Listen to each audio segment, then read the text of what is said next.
Guys welcome back to my channel. आज हम पढ़ेंगे इंडियन पॉलिटी यानी कि भारतीय संविधान। आज हम पढ़ेंगे, डिस्कस करेंगे कि भारतीय संविधान होता क्या है, ठीक है ना, और ये क्यों बनाया गया है। तो फर्स्ट हम ये जानेंगे कि भारतीय संविधान एक्चुअली बनाया क्यों गया है। तो भारत के राज्यों और भारत को चलाने के लिए एक किताब लिखी गई है जिसको भारतीय संविधान या इंडियन पॉलिटी कहते हैं, जिसको पॉलिटी के अंतर्गत पढ़ते हैं। यानी कि भारत को चलाने और उसके राज्यों को चलाने के लिए एक बुक लिखी गई है जिसको इंडियन पॉलिटी या भारतीय संविधान कहते हैं, ठीक है ना। जैसे कि हम अपने घर में रहते हैं तो हमारे घर में भी बहुत सारे रूल्स होते होंगे कि हमको इस टाइम तक पढ़ना है, इस टाइम तक खेलना है, इस टाइम तक बाहर रहना है, इस टाइम हमें घर आ जाना है। तो इस तरह से जो रूल्स होते हैं ना, हमारे घर के लिए होते हैं। तो ये भारतीय संविधान जो किताब है ना, इसमें भी भारत और भारत के राज्यों को चलाने के बारे में रूल्स लिखे हुए हैं। मतलब कि किस तरह से भारत को और उसके राज्यों को सही दिशा में चलाया जाए जिससे कि वो आगे बढ़े और प्रोग्रेस करे, ठीक है ना। तो इसके टोटल तो ये बुक है इंडियन पॉलिटी, ठीक है ना। तो इसके कितने लेसन है टोटल इस बुक में? 22 लेसन यानी कि 22 भाग है। और अनुच्छेद कितने हैं? 395 अनुच्छेद, यानी कि टॉपिक या आर्टिकल बोल सकते हैं आप इसको। तो हम सबसे पहले पढ़ेंगे लेसन है भाग नंबर 1, अनुच्छेद 1 से लेके 4 तक, ठीक है ना। अब देखिए, जो लेसन है वो तो 22 है, बट अनुच्छेद जो है वो 395 है। तो अब एक लेसन में तो 395 नहीं हो जाएंगे, तो जो 22 लेसन्स हैं उनमें कुछ कुछ टॉपिक्स या अनुच्छेद दिए हुए हैं। तो जैसे कि फर्स्ट भाग जो हमारा है उसमें अनुच्छेद 1 to 4 दिया हुआ है, ठीक है ना।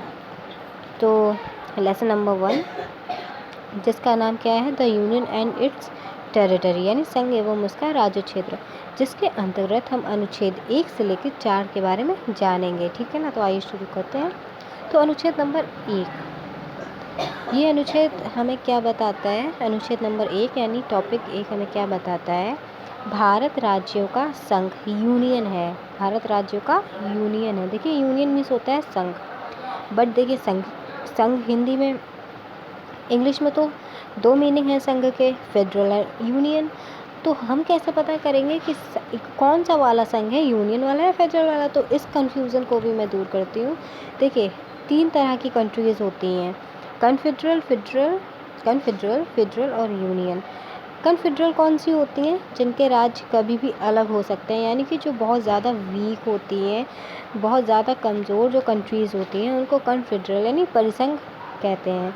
फेडरल क्या होती है? संघ, जहाँ के राज्य समझौता करके एक देश का निर्माण करें और राज्य थोड़ा प्रयास करके अलग हो जाए। मतलब ये है इसका सीधा सा कि जहाँ के राज्य जो हैं वो थोड़ी थोड़ी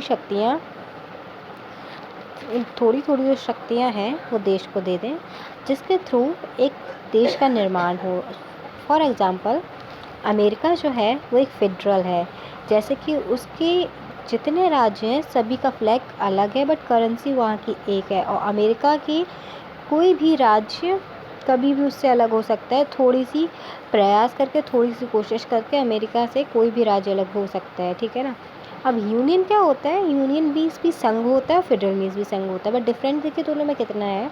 तो यूनियन मीन्स क्या होता है? जहाँ कोई भी राज्य अलग नहीं हो सकता। यूनियन सबसे ज़्यादा स्ट्रॉन्ग होता है, मतलब इसमें से राज्य कभी कोई अलग हो ही नहीं सकता। तो इंडिया इज़ अ यूनियन, मतलब इंडिया एक ऐसा संघ है जहाँ से कभी कोई राज्य अलग नहीं हो सकता, यूनियन है, ठीक है। जैसे कि जम्मू एंड कश्मीर को तो सब जानते हैं, अब वो भारत का ही हिस्सा है, बट कुछ टाइम पहले वो एक अपना देश बनाना चाहता था। वो भारत को अपना देश नहीं मानता था, बट वो भारत के अंदर आता है तो वो भारत का ही राज्य था, लेकिन उसकी कई कोशिशों के बावजूद भी वो भारत से अलग नहीं हो पाया और उससे राज्य का भी दर्जा छीन लिया गया। तो एक बात अच्छे से याद रख लें, जो यूनियन होता है ना, जैसे भारत एक यूनियन है, तो वहाँ से कभी कोई राज्य अलग हो ही नहीं सकता है, चाहे कितनी भी कोशिश कर लें, ठीक है ना। तो ये डिफरेंस होता है कन्फेडरल, फेडरल और यूनियन मीन्स, ठीक है। अगर आपको ऐसे नहीं समझ आ रहा, फॉर एग्जांपल मैं बताती हूँ।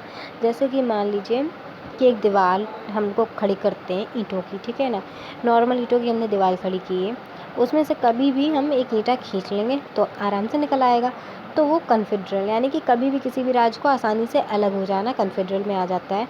फेडरल मीन्स क्या होता है, जो दीवार हमने खड़ी की है ना उसको थोड़े से सीमेंट के थ्रू ईंटों को जोड़ देना, ठीक है ना, लेकिन वो भी अलग हो जाएगा कब, जब हम छेनी हथौड़े से उसको ठोकेंगे ठाकेंगे तो उसको भी हम अलग से निकाल सकते हैं ना। तो यानी कि थोड़ा सा प्रयास करके जो राज्य अलग हो जाए उसको फेडरल की कैटेगरी में लाते हैं। और यूनियन यानी कि जो हमने दीवार खड़ी की थी जिस पे हमने सीमेंट से ईंटों को जोड़ा था, उसके ऊपर एक हम जब उसको कवर कर देते हैं सीमेंट से, पूरा पलस्तर उस पर कर देते हैं, प्लास्टर जैसा कर देते हैं ना, तो उसको निकालना बहुत ज़्यादा मुश्किल हो जाता है, क्योंकि उसके लिए आपको पहले बाहर की पूरी परत को तोड़ना पड़ेगा, उसके बाद अंदर की परत को तोड़ना पड़ेगा, तब कहीं जाके ईंटा निकलेगा। तो बहुत ज़्यादा डिफ़िकल्ट हो जाता है ये करना, तो वो यूनियन की कैटेगरी में आता है। आई होप आपको ये तीनों चीज़ों का डिफरेंट समझ में आया होगा, एंड तीनों चीज़ बहुत अच्छे से आप समझ में आ गई होंगी कि संघ यानी फेडरल और यूनियन में क्या अंतर है, और फेडरल और यूनियन और कन्फेडरल होते क्या हैं, ठीक है ना। अब इसमें अनुच्छेद 1 में सेकंड चीज़ क्या बताते हैं, ये राज्यों को पहली सूची में रखा गया है। यानी कि मान लीजिए अब किसी को नहीं पता है कि राज्य हमारे देश में कितने राज्य हैं, भारत के कितने राज्य हैं, या बाई चांस कभी कहीं पे युद्ध होता है, यानी कि मान लीजिए पाकिस्तान में ही युद्ध होता है, तो पाकिस्तान और भारत के बीच युद्ध होता है, तो पाकिस्तानी बोलते हैं नहीं ये भारत का मेरा राज्य है, ये तुम्हारा राज्य नहीं है। तो उन राज्यों को भी ना अनुच्छेद नंबर 1 में पहली सूची में रखा गया है। यानी कि जो पॉलिटिक की बुक है, भारतीय संविधान की जो किताब है, उसकी पहली सूची में राज्यों को रखा गया है कि भारत में इतने राज्य हैं, ठीक है। थर्ड चीज़ आ जाती है, भारत के सभी राज्यों को 3 प्रकार में बांटा गया है, यानी कि 3 पार्ट्स में राज्यों को डिवाइड किया गया है। उसमें से फर्स्ट आ जाता है स्टेट, जो अपने आप में बहुत बड़े राज्य हैं ना, उनको स्टेट की कैटेगरी में मतलब ले आते हैं, जो अभी प्रेजेंट टाइम पे 28 हैं। फिर यूनियन टेरिटरी यूटी, जो कि प्रेजेंट टाइम पे 8 है, और अर्जित क्षेत्र जो कि 8 है। अब अर्जित क्षेत्र क्या होते हैं, अर्जित क्षेत्र वो होते हैं जो, जैसे कि मान लीजिए कहीं पर युद्ध होता है, ठीक है, पाकिस्तान में युद्ध होता है, पाकिस्तान किसी भी छोटी सी जगह को ये कहे कि मतलब उस पर राज्य करना चाहे, लेकिन वो नहीं चाहता है राज्य की ये हम पे राज्य करे, और पाकिस्तान उस पर ज़बरदस्ती राज्य करना चाहता है, बट भारत जो है वो उसको बचा ले, तो वो एक अर्जित क्षेत्र में आ जाता है। तो वो भारत का ही क्षेत्र हो जाएगा, भारत उसको हासिल कर लेगा, क्योंकि उसने तो उसको बचाया है ना पाकिस्तान के चंगुल से। तो इस तरह से मतलब वो अर्जित क्षेत्र की कैटेगरी में आ जाएगा, ठीक है ना। अब अनुच्छेद नंबर 2 आ जाता है हमारा, जिसमें क्या अनुच्छेद नंबर 2 देखिए हम लोगों को क्या बताता है, संसद को ये अधिकार है कि वह बाहर के राज्यों को भारत में मिला सके, अगर कोई राज्य भारत में मिलना चाहता है तो। मतलब ये है इसका, जैसे हमारे भारत में हम रहते हैं और भारत के बाहर की जो अदर कंट्रीज़ हैं, for example Pakistan, Bangladesh, Sri Lanka and America, बहुत सारे देश हैं हमारे। तो अगर कोई राज्य चाहता है कि वो भारत में मिलना चाहता है ना, तो वो आराम से मिल सकता है भारत में। मतलब सिर्फ संसद को ये अधिकार है कि वो बाहर के राज्य को भारत में मिला सकता है, बस आपको राष्ट्रपति को सूचना देनी होती है कि हाँ हम उस देश के राज्य को भारत में मिलाने जा रहे हैं, उसकी सहमति से, यानी उसकी मर्ज़ी से। फॉर एग्ज़ाम्पल सिक्किम भी भारत का राज्य नहीं था, जो प्रेजेंट टाइम पे भारत का एक 22वां बड़ा राज्य है, बट सिक्किम भारत का राज्य नहीं था। एक वॉर हुई थी जिसमें कुछ लोग मतलब जिसमें बाहर के लोग सिक्किम पर बहुत कब्ज़ा जमाना चाहते थे, तो सिक्किम नहीं चाहता था कि हम पे कोई कब्ज़ा करे, तो वो उसको भारत में आना सेफ़ लगा सिक्किम को। तो पहले वो भारत में आया, उसको ये लगा कि कहीं ऐसा ना हो भारतीय भी हमारे साथ ऐसा करें, बट ऐसा नहीं हुआ। उसने पहले ट्राई किया, यानी कि भारत को जानने की कोशिश की, तो वो भारत में रहा, भारत को जाना पहचाना। उसको ये लगा कि कहीं ऐसा ना हो हमारी फैमिली में 4 मेंबर्स हैं, तो एक को वो केरला भेज दें, एक को कहीं तमिलनाडु भेज दें, एक को कहीं महाराष्ट्र भेज दें, मतलब सबको अलग अलग कर दें। तो सिक्किम यहाँ रहा।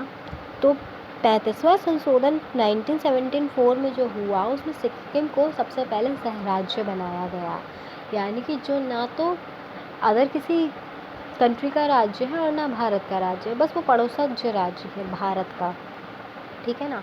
तो सिक्किम ने 35वां संशोधन 1974 में सबसे पहले भारत को जाना, उसको ऑब्जर्व किया।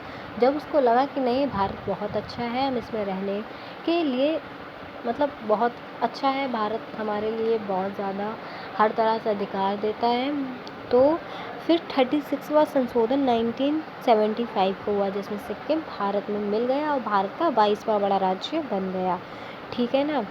तो ये article number 1 and article number 2 ये 2 मैंने आज कंप्लीट करा दिए हैं।